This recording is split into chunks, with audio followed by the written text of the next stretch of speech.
ಎಲ್ಲರಿಗೂ ನಮಸ್ಕಾರ. Welcome back to my channel. ನಾನು ಕೀರ್ತಿ. ಮತ್ತು ಎಲ್ಲರ ಮನೆಯಲ್ಲೂ ದೋಸೆ ಹಿಟ್ಟು, ಇಡ್ಲಿ ಹಿಟ್ಟು ಖಾಲಿ ಆಗಿರುತ್ತೆ. ನಾನು ಇವತ್ತೊಂದು ಸಿಂಪಲ್ಲಾಗಿ ಒಂದು ರೆಸಿಪಿ ಮಾಡಾಕತ್ತೀನಿ. ನಿಮ್ಮ ಮಕ್ಕಳು ಭಾಳ ಅಂದ್ರೆ ಭಾಳ ಇಷ್ಟಪಡ್ತಾವೆ ಇದನ್ನು. ಮತ್ತು ಇದು ಏನು ಮಾಡಾಕತ್ತೀನಿ ಅಂದ್ರೆ ನಾನು ಪಡ್ ಮಾಡಾಕತ್ತೀನಿ ರೀ. ಪಡ್ ಹೆಂಗೆ ಮಾಡೋದಂತ ನೋಡೋಣ ಬರ್ರಿ ಫ್ರೆಂಡ್ಸ್. ಇಲ್ಲಿ ನಾನು 2 ಟೊಮೆಟೊ, 2 ಉಳ್ಳಾಗಡ್ಡಿ, ಆಮೇಲೆ 4 ಹಸಿ ಮೆಣಸಿಕಾಯಿ ಮತ್ತು ನಾನು ಸಬ್ಬಸ್ಗೆ ಪಲ್ಯನ ಕಟ್ ಮಾಡಿ ಇಟ್ಕೊಂಡು ಇದ್ರಾಗ ಸೇರಿಸ್ಕೊಂಡಿದ್ದೀನಿ ಫ್ರೆಂಡ್ಸ್. ರುಚಿಗೆ ತಕ್ಕಷ್ಟು ಉಪ್ಪು, ಒಂದು ಸ್ವಲ್ಪ ಸೋಡಾ ಮತ್ತು ಜೀರಿಗೆ ಸ್ವಾದಕ್ಕೋಸ್ಕರ ಹಾಕಿರಿ. ಸೂಪರಾಗಿರೋ ಒಂದು ಪಡ್ ಬರ್ತಾವ್ರಿ. ಮತ್ತು ಇಲ್ಲಿ ನಂದು ಲೈಟ್ ಹೋಗಿದ್ದು ಫ್ರೆಂಡ್ಸ್, ಅದ್ರಾಗ ಹಂಗೆ ವಿಡಿಯೋ ಮಾಡೀನಿ ರೀ. ಎಷ್ಟು ಬಾರಿ ಬಂದಾವಂದ್ರೆ ಪಡ್ಡ ಭಾಳ ಅಂದ್ರೆ ಭಾಳ ಮಸ್ತ್ ಬಂದಾವ್ರಿ ಪಡ್ಡ. ನನ್ನ ಮಗ ಇಷ್ಟಪಡ್ತಲಾಗಿದ್ರಿ. ಇವತ್ತು ಮಾತ್ರ ಭಾಳ ಅಂದ್ರೆ ಭಾಳ ಇಷ್ಟಪಟ್ಟ.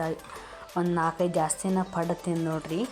ಭಾಳ ಅಂದರೆ ಭಾಳ ಮಸ್ತಾಗಿತ್ತು ರೀ. ನೀವು ಒಮ್ಮೆ ಟ್ರೈ ಮಾಡಿ ಫ್ರೆಂಡ್ಸ. ಸಿಂಪಲ್ಲಾಗಿರೋ ಪಡ್ಡ ಅಂತಲೇ ಹೇಳ್ಬೋದು. ಎಲ್ಲರ ಮನೆಯಲ್ಲೂ ದೋಸೆ ಹಿಟ್ಟಿದ್ದೇ ಇರುತ್ತೆ. ಇದನ್ನು ಟ್ರೈ ಮಾಡಿರಿ. ಮತ್ತು ನನ್ನ ಚಾನಲ್ ನೋಡಾಕತ್ತೀರಾ, ಪ್ಲೀಸ್ ಸಬ್ಸ್ಕ್ರೈಬ್ ಮಾಡ್ಕೊಂಡ. ಇಷ್ಟವಾದಲ್ಲಿ ನನ್ನ ಚಾನಲ್ ಲೈಕ್ ಮಾಡಿರಿ.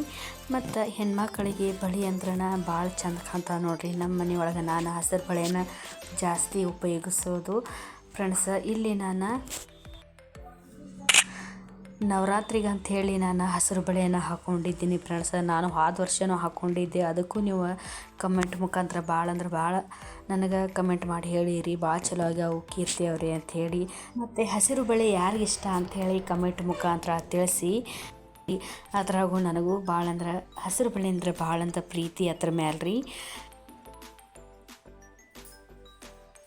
ಈ ಕಡೆ ಪಡ್ಡ ಭಾಳ ಸೂಪರಾಗಿದ್ದು ರೀ. ಸಬ್ಬಸ್ಗೆ ಪಲ್ಯ ಹಾಕಿ ಮಾಡಿದ್ರೆ ಅದ್ರ ಟೇಸ್ಟ್ ಬೇರೆ ಬರ್ತೈತೆ ರೀ. ಇದಾಗಿತ್ತು ಇವತ್ತಿನ ವಿಶೇಷ. Thank you.